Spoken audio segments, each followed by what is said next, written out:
Misteri handphone Vanessa Angel yang belum terkuak, banyak rahasia penting, Faisal sebut serahkan ke Gala. Haji Faisal dan istrinya Dewi Zuhrati hadir di podcast Salin Evangelista. Dilansir dari akun gosip di Instagram @rumpi_gosip, Haji Faisal memenuhi undangan untuk diwawancarai Salin Evangelista Minggu 16 Januari 2022. Dalam potongan video yang diunggah, akun gosip tersebut memperlihatkan Haji Faisal dan Dewi Zuhriati yang membahas mengenai handphone dari almarhum Vanessa Angel selaku menantu mereka. Haji Faisal mengatakan jika handphone dari almarhum Vanessa ada pada dirinya dan dalam kondisi baik ataupun tidak mengalami kerusakan. Namun, Haji Faisal mengaku jika dirinya beserta istri dan keluarganya tidak pernah mencoba untuk membuka handphone Vanessa.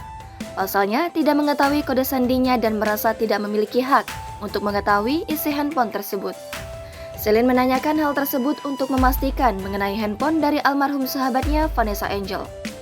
Selin yang masih terlihat penasaran pun menggali hal tersebut dengan lebih dalam.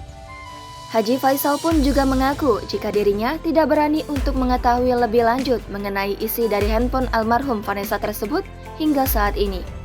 Keputusan mengenai hak Gala dan apa yang diinginkan Dodi Sudrajat pun masih terus menunggu keputusan dari pihak pengadilan.